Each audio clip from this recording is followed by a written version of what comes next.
Bismillahirrahmanirrahim. Hukmu talafudzi biniyat wa niyatil adai awil qadhi ana bidzalika.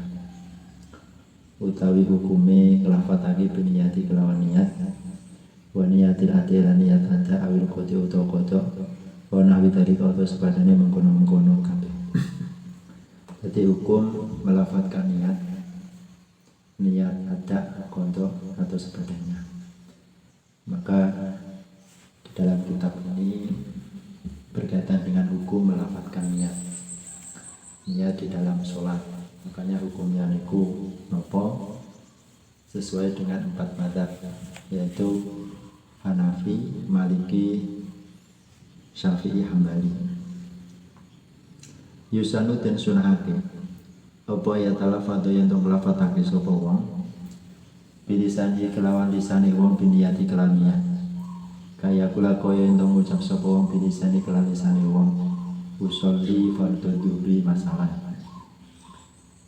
Disunahkan bagi seorang musolli melafatkan niat dengan lisannya. Maka seorang musolli itu sunnah untuk talafudz niat. Jadi melafatkan. Kaya kula bilisane seperti hanya seorang musolli itu mengucapkan dengan lisannya berupa lafaz usolli fardhu dhuhri masalah. Jadi usolli fardhu dhuhri, maka itu hukumnya adalah sunnah. Jadi ulama niku mensunahkan. Jadi Imam Syafi'i, Imam Hambali, seluruhnya itu mensunahkan melafatkan niat. Jadi usolli. Makanya nanti bagaimana ketika orang itu tidak mengucapkan lafaz usolli. Li'anna fi dzalika karena sak temene mengkono-mengkono talafudz niat iku tambihan ngelingake. Li'anna fi dzalika karena sak temene iku ing dalem mengkono-mengkono talafudz niat tambihan ngelingake lil qalbi maring ati. Karena demikian itu adalah mengingatkan hati. Jadi hati niku iso ingat, sehingga begitu nanti masuk sholat dia akan selalu ingat sholat karena dilafatkan dahulu. Makanya hukumnya itu adalah sunnah. Kenapa alasannya? Karena tambihan dan qalbi, jadi mengingatkan terhadap hati. Falau nawa mangko lamun niat sapa wong biqalbi kelawan hati wong.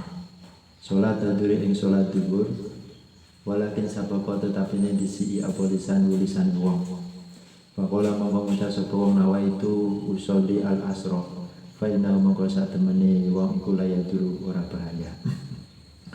Maka tafreknya, jadi tafreknya ini jadi yang masuk pada jumlah, yang jumlah tersebut sudah diketahui lewat jumlah sebelumnya.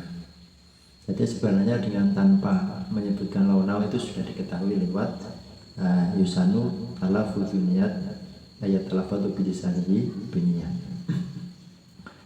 Maka apabila seseorang itu niat dengan hatinya melakukan sholat zuhur, walakin sabaqo lisanah, tetapi lisannya itu terlanjur mengucapkan usolli al-asra, berarti sholat asar, maka ini tidak bahaya. Jadi orang wong sebenarnya mau tidak melakukan sholat zuhur, tetapi karena lisannya itu terlanjur usolli al-asra, maka berarti ini tidak bahaya. Nah, kenapa kok tidak bahaya? Li'annaka korona saat teman siro iku kot arafta, teman-teman ngerti sapa sira anal mutabiro sak temen ingkang den wilang-wilang, anal mutabiro sak temen ingkang den wilang-wilang biniyati ing dalem iku inama wa an mustane mutabar iku alqalbu ati. Wanuthu utawi ngucap bilisane kelawan lisan iku laisa ora ana nuthu ana iku biniyatin kelawan niat. Karena sesungguhnya engkau mengetahui bahwasanya yang dipertimbangkan di dalam niat itu adalah hati. Dan mengucapkan dengan lisan, mengucapkan niat dengan lisan itu laisa bin itu bukan merupakan niat. Jadi kalau seandainya ada orang lisannya mengucapkan sholat zuhur, sholat asar, padahal dia hatinya itu sholat zuhur, maka nanti yang dimenangkan itu adalah hatinya. Karena mengucapkan itu bukan niat, tapi sebagai liyusaidal qalbu, tadi membantu di dalam hati. Wa inama huwa yang pastine utawi nutku iku musyaidun bantu ala tambil qalbi ngatas ngelingake ati. Jadi sesungguhnya lisan itu adalah sebagai menolong untuk mengingatkan hati. Jadi untuk mengingatkan hati itu adalah lisan. Makanya talaffudzun niat itu hukumnya adalah sunnah. Fa khoto'ul lisan mongko utai salah lisan iku la yadur ora bahaya. Mada maslahake langgang apa niatul qalbi niate ati iku sholiatan sah. Maka kesalahan lisan itu tidak bahaya selama hatinya itu sah. Jadi nak misalkan hatinya salah, lisannya salah, itu salah. Kalau seandainya lisannya salah di dalam berniat, terus kemudian hatinya benar, maka ini tidak bahaya. Tetap sholatnya itu hukumnya adalah sah. Sebab yang dianggap di dalam sahnya itu adalah di dalam hati. Yang dianggap niat itu adalah di dalam hati. Makanya ada talaffudzun niat, ada mahalun niat. Jadi melafadzkan niat itu hukumnya adalah sunnah. Terus kemudian tempatnya niat itu adalah di dalam hati. Makanya dipertimbangkan itu adalah di dalam hatinya. Wa dalukum mutafaqun alaihi inda Syafi'iyah wal Hanabalah. Jadi hukum melafadzkan niat hukumnya itu adalah sunnah. Ini menurut mazhab Syafi'iyah dan Hanabalah. Jadi Hanabalah atau Hambali dan Syafi'iyah hukum melafadzkan niat itu hukumnya adalah sunnah. Terus kemudian nak Maliki dan Hanafi bagaimana? Amal Malikiyah wal Hanafiyah. Amal Malikiyah wal Hanafiyah fangduru madhabuma tatal khot. Adapun mazhab Maliki dan Hanafi maka lihat di bawah khot ini. Al Malikiyah wal Hanafiyah qalu inna talaffudzu binniyat laisa masru'an fi sunnah. Mazhab Malikiyah dan Hanafiyah berkata bahwasanya melafadzkan niat itu tidak disyaratkan di dalam sholat. Inna talaffudzu binniyat laisa masru'an fi sholat illa idza kana al-musholli muwaswisan, kecuali bagi seorang musholli itu ragu. Maka ini Hanafi terus kemudian Malikiyah melafadzkan niat ini tidak disyaratkan di dalam sholat. Jadi tidak disyaratkan kecuali bagi orang yang ragu. Kalau seandainya bagi orang yang hatinya itu ragu tanpa dilafadzkan, maka berarti termasuk masru'an, jadi disyariatkan di dalam sholat. Ala anal Malikiyah qalu inna talaffudzu binniyat khilaful aula.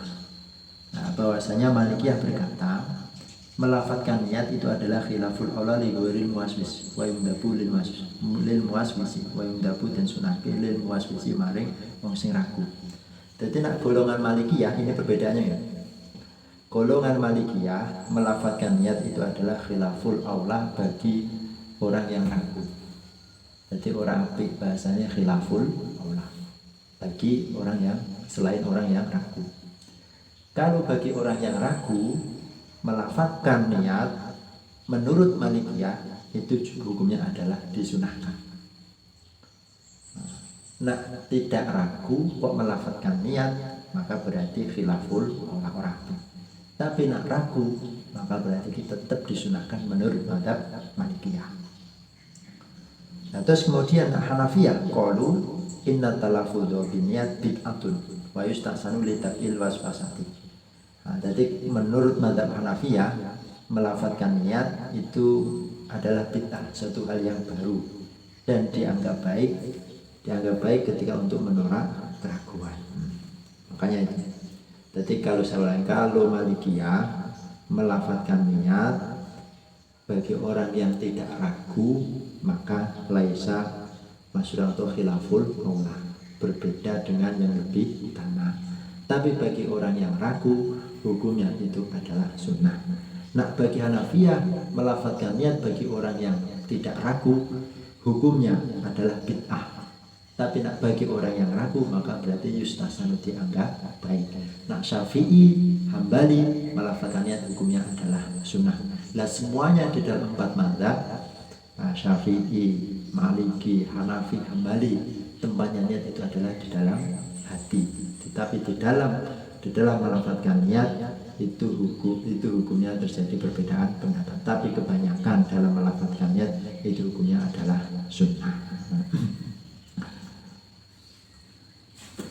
Terus kemudian di sini ada niatul adat dan niatul qadar, ada niatul adat dan niatul qadar.